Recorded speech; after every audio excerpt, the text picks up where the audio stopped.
AfD, are they neo-Nazis? The road to acceptance and power? The German SPD government has been in place since 2021, when it replaced Merkel's CDU.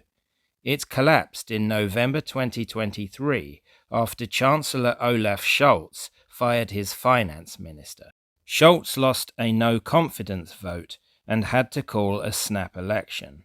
It is reckoned that the CDU, led by Friedrich Merz, will win, with the only mystery being how many votes the AfD will get.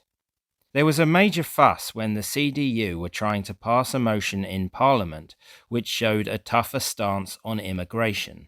They had to rely on AfD votes for this, and both parties celebrated when it passed.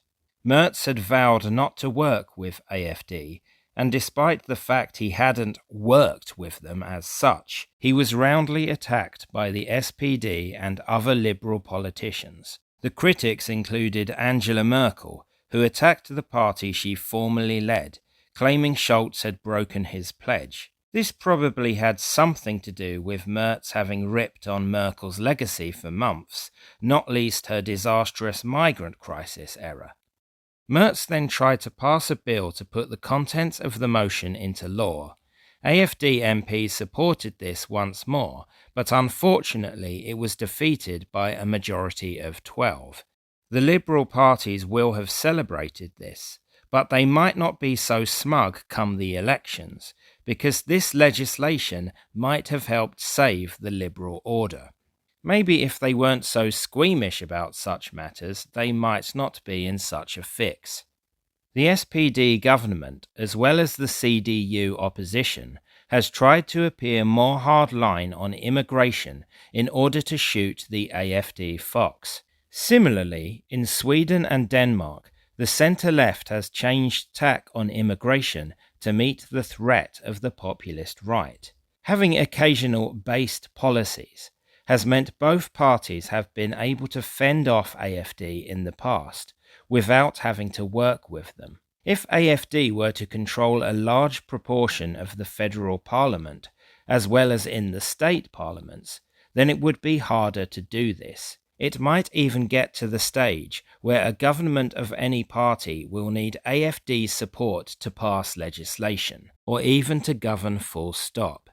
AfD probably won't win this time around, but they can certainly have an effect. Conclusion. I'm not a German, and nor do I have intimate knowledge of German politics. Neither does Elon Musk, who has vocally supported AfD. I might keep my arm down doing speeches, though. As I have highlighted, there do seem to be some issues and disturbing figures they should distance themselves from. AfD should capitalize on the common sense things they propose, not get bogged down in extremism. Perhaps these are creases to iron out, but equally they could be symptoms of a dark side, their reasonable policy platform just spin, covering nefarious plans. On the other hand, there is a campaign of propaganda against them, which could well be exaggerating their supposed extremes, a campaign that is intensifying as they get closer to power.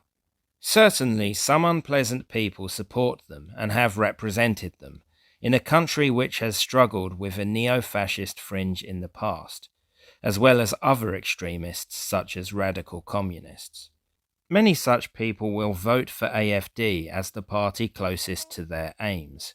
You could say that about any political party. Undoubtedly, some extremists voted for Trump, even though he's a free-market liberal boomer wedded to the Martin Luther King vision for America.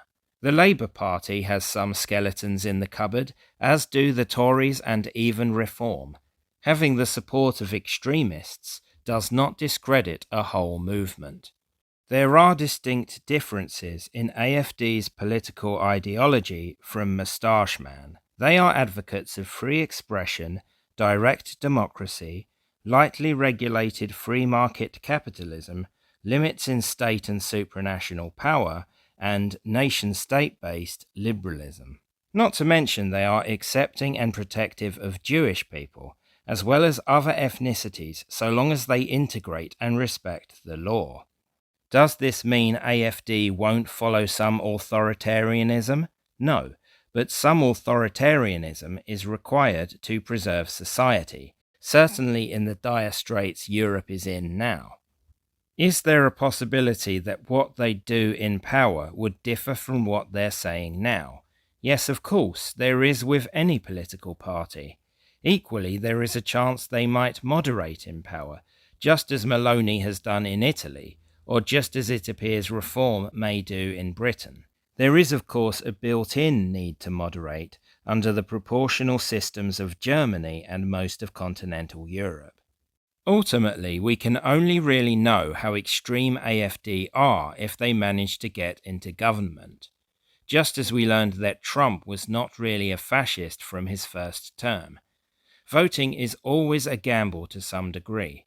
Some will consider this a risk not worth taking, but I see the state of Europe, and I think the Germans require something bolder and more radical.